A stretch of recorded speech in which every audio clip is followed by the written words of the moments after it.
కొత్త సంవత్సరం రెండో రోజు. జ్యోత్స్న గారు, ముఖ్యంగా మీరు నేను చేసేది విమర్శలాగా తీసుకోబాకండి. మీరంటే నాకేం వ్యతిరేకత లేదు. ఒక ప్రతిపక్ష పార్టీగా నేను మాట్లాడతాను. మీరు దాన్ని సలహాగానే తీసుకోండి తప్ప, ఇన్ఫర్మేషన్ లాగా తీసుకోండి తప్ప మీరు దాన్ని విమర్శలాగా తీసుకోబాకండి. జ్యోత్స్న గారు చాలా కన్వీనియంట్ గా చంద్రబాబు నాయుడు గారి గురించి, ఆయన ప్రభుత్వం గురించి గొప్పతనంగా చెప్పారు. గెలిచి 6 నెలలు అయింది, 165 సీట్లు ప్రజలు మీకు ఇచ్చారు అంటే దీనికి ఎన్నో కారణాలు ఉన్నాయి. మీరు ప్రకటించిన సూపర్ 6 కావచ్చు, రాయలసీమలో వివేకానంద రెడ్డి గారి హత్య కావచ్చు, ముఖ్యంగా అన్నిటికంటే 50% జగన్మోహన్ రెడ్డి అకృత్యాలు, జగన్మోహన్ రెడ్డి చేసినటువంటి పాపకృత్యాలన్నీ కూడా శాపాలై పడి మీకు అంత మెజార్టీ వచ్చింది. అంతేగాని చంద్రబాబు నాయుడు గారు అందరికంటే సూపర్ అనో, ఆయన బాగా చేస్తాడనో, ఆయన 120 సీట్లు ఇవ్వాల. ఎన్నో కారణాలు ఉన్నాయి. వచ్చారు అధికారంలోకి, 6 నెలలు అయిపోయింది, హనీమూన్ పీరియడ్ కూడా అయిపోయింది. వచ్చిన 2 మంచి పనులు చేశారు. మంచి పనిని మేము ఎప్పుడు కూడా ఖచ్చితంగా ఒప్పుకుంటాం. కష్టపడి ఉద్యోగం చేసి రిటైర్ అయిన వాళ్ళందరికీ కూడా పెన్షన్లు ఇస్తున్నారు. అలాగే సామాజిక పెన్షన్లు సమయానికి ఇస్తున్నారు. అలాగే జీతాలు ఇస్తున్నారు. అంతవరకు ఓకే. మరి సూపర్ 6, మిగతా సూపర్ 6 సీఎం కానీ, మంత్రి కానీ, ఉప ముఖ్యమంత్రి కానీ ఎక్కడా కూడా వాటి గురించి ప్రస్తావించటం లేదు. ఎప్పటి పోలవరం, ఎప్పటి రాజధాని, ఆ 2 చెప్పుకుంటూ వచ్చే చంద్రబాబు నాయుడు గారు దెబ్బతిన్నారు.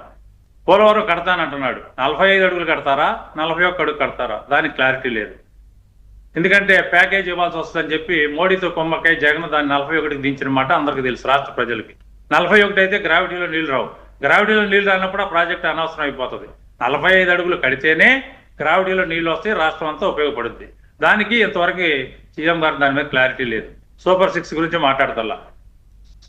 మరి రాష్ట్రాన్ని కుదిపేసినటువంటి, దేశాన్ని కుదిపేసినటువంటి వివేకానంద రెడ్డి గారి హత్య కేసు, షర్మిల కానీ, సునీత కానీ, వాళ్ళ తల్లి కానీ, వాళ్ళు పడినటువంటి బాధ, వాళ్ళ కుటుంబం పడినటువంటి బాధ మేము రాగానే 6 నిమిషాల్లో తేల్చేస్తామని చెప్పారు. రాయలసీమలో ప్రతి బహిరంగ సభలో కూడా ముద్దాయిల్ని బార్లు వెనకాలను నెడతామని చెప్పారు. ఆ కేసు ఎందుకు ముందుకు పోవడం లేదు? మరి పెద్దన్న మీతో కమిటీలో ఉన్నాడు. కూటమి ప్రభుత్వంలో మోడీ గారు ఉన్నారు. జగన్ గారి కేసులన్నీ 40 కేసులో 50 కేసులో ఉన్నాయి. అవన్నీ ఎందుకు ముందుకు పోవడం లేదు? వాటి మీద దృష్టి ఎందుకు పెడతలేదు? నేను లెగిస్తే మనిషిని కాదు, నేను లెగిస్తే మనిషిని కాదు అనే మాట చంద్రబాబు నాయుడు గారు ఎప్పుడు చెప్పే మాట అది దానివల్ల ఉపయోగం లేదు. రాజధాని కావాలి, మనకు అవసరమే రాజధాని. కానీ ఒక రాజధాని ప్రయారిటీ కాదు. రాజధాని అనేది కంటిన్యూస్ ప్రాసెస్. మీకు కావలసినటువంటి ఇన్ఫ్రాస్ట్రక్చర్ మీరు కట్టుకున్నారు. వాటికి తుది మెరుగులు దిద్దుకుని మిగతా రాష్ట్రం అంతా ఏ విధంగా అభివృద్ధి చేయాలి అనేది మాట్లాడాలి తప్ప పెట్టుబడులు వచ్చేస్తున్నాయి అంటే ల్యాండ్ అవన్నీ ఇంతవరకు రూపాయి కూడా లేదు. మరి రెడ్ బుక్ ఏమైంది? రెడ్ బుక్ ఏమైంది? ఇన్ని పదవులు మేము బీసీలకు ఇచ్చాం, ఎస్సీలకు ఇచ్చామని చెప్తున్నారు కదా. ఒక ముఖ్యమంత్రి చీఫ్ సెక్రటరీ పదవి ఒక బీసీకి ఇచ్చారని చెప్పొచ్చా? చీఫ్ సెక్రటరీ అనేది ఐఏఎస్, అడ్మినిస్ట్రేషన్, వాళ్ళ సీనియారిటీ ప్రకారం, వాళ్ళ యొక్క పనితనం ప్రకారం వాళ్ళకి పదవులు ఇవ్వాలి తప్ప మీ ఇష్టారాజ్యంగా ఒక బీసీకి ఇచ్చాను, ఎస్సీకి ఇచ్చాను అంటే నువ్వే కులతత్వాన్ని రెచ్చగొట్టేట్టుగా కనపడతా ఉంది. ఇన్ని పదవులను ఇచ్చారు కదా, సీఎం పదవి ఇస్తారా మీరు ఒక బీసీకి అని అడుగుతున్నారు ప్రజలు. అడుగుతారు, ఎందుకు అడగరు? ఇవన్నీ పక్క పదవులు తప్ప సరైన పదవి ఏదైనా మాకు ఇచ్చారని వాళ్ళు అడుగుతున్నారు. మీరెవరండి? ఐఏఎస్లు సీనియారిటీ ప్రకారం ఇవ్వాలి. లేదు, అతని యొక్క సామర్థ్యాన్ని బట్టి మీరు ఇచ్చుకునే అవకాశం ఉంది కాబట్టి ఇచ్చుకోవచ్చు. బీసీకి ఇచ్చాను అని చెప్పడం చాలా బాధాకరం. ఎందుకంటే వాళ్ళ అందరూ అడ్మినిస్ట్రేటివ్ ఐఏఎస్ చదివిన వాళ్ళు, చదవకుండా ఎవరు రాలా, వాళ్ళలో సమర్థుని తీసుకుంటారు. అది ఎప్పుడైనా ఉన్నదే. అంత మాత్రాన నేను బీసీకి ఇచ్చాను, మీరు పదవి ఇచ్చారు, అతను బీసీగా వచ్చాడు అంతే. అంత మాత్రాన నేను బీసీకి ఇచ్చాను అంటే ప్రజల మధ్య సామాజికంగా కులతత్వాలనే పత్తత్వాలను రెచ్చగొట్టేటట్టుగా మాట్లాడితే బాగోదు. ఇప్పుడు పవన్ కళ్యాణ్ గారు ఉన్నాడు, ఆయన సనాతన ధర్మం, అది బీజేపీ వాదం. ఆయనకి ఏం సంబంధం అండి? ఆయన తలకెత్తుకుని దాన్ని తలదొట్టుకు తిరుగుతున్నాడు తలగొడ్డ. ఏంటి సనాతన ధర్మం? నువ్వు ఎలక్షన్లో చెప్పావు ఆ మాట. నేను సనాతన ధర్మం బీజేపీ వైపు ఉంటాను నువ్వు చెప్పలేదే, నువ్వు తలగొట్టు చుట్టలేదే, కాషాయం వేసుకోలేదే, ఇప్పుడు ఎందుకు వేసుకుని తిరుగుతున్నావు?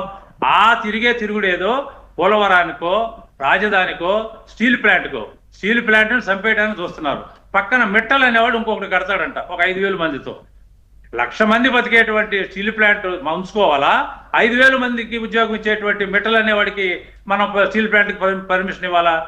అవన్నీ మర్చిపోయి అరిచేతిలో వైకుంఠం, నాకు లెక్క ఉంది, దానికి ఒక తెక్క ఉంది, సినిమా డైలాగులతోనూ వీటితో అవి నమ్మరమ్మాయి ప్రజలు. ఈ రోజు అమ్మఒడి ఏమైంది? నెల ఇస్తారన్న మహిళలకు ఇస్తారన్న 1,500 ఏమైంది అని అడుగుతున్నారు ప్రజలు. వాళ్ళు సూపర్ 6 అన్ని అమలు చేస్తాము, అన్ని సరిదిద్దుతున్నామని చెప్తున్నారు కదా. మీరు కేంద్రం పెద్దన్న సాయం గురించి మాట్లాడుతున్నారు. కేంద్రానికి కూడా కొన్ని పరిమితులు ఉంటాయి, 1 by 1 చేస్తారని సీఎం గారు అన్నారు కదా నిన్న. బీహార్కి లేవా పరిమితులు? బీహార్ రాష్ట్రానికి లేవా పరిమితులు? అవన్నీ తెలుసమ్మా మాకు. విజయ చంద్ర గారు, పక్క రాష్ట్రం తెలంగాణలో చెప్పిన హామీలన్నీ కూడా దాదాపు 1/2 తప్ప అన్ని అమలు చేసేసారు. మరి మనాళ్ళు కూడా అదే లైన్ లో వచ్చారు. అదే లైన్ లో వచ్చినప్పుడు అమలు చేయాలి కదా. అమలు చేయాలి కదా. ఆర్టీసీ బస్సు ప్రయాణం చేయడానికి మీకు ఏం ఇబ్బంది ఉంది? మరి అమ్మఒడి ఎందుకు వేయటం లేదు? రైతు భరోసా ఎందుకు వేయటం లేదు? ఇవాళ రైతుల్ని ఒక మాట చెప్పనా, ప్రభుత్వం అయితే మంచి మెజారిటీతో వచ్చింది, దానికి మేము కంగ్రాచులేట్ చేస్తాం, మంచిగా చేయాలని మేము కోరుకుంటాం. అయితే జరుగుతుంది ఏంటంటే సీసా మారింది తప్ప సీసాలో సరుకు మారలేదు. రైతులను ఎండిపోటు పడుతూ ఉన్నారు. తేమ వంకగా చూపించి 50 రూపాయల నుంచి 100 రూపాయలు రైతుకు కట్ చేస్తున్నారు.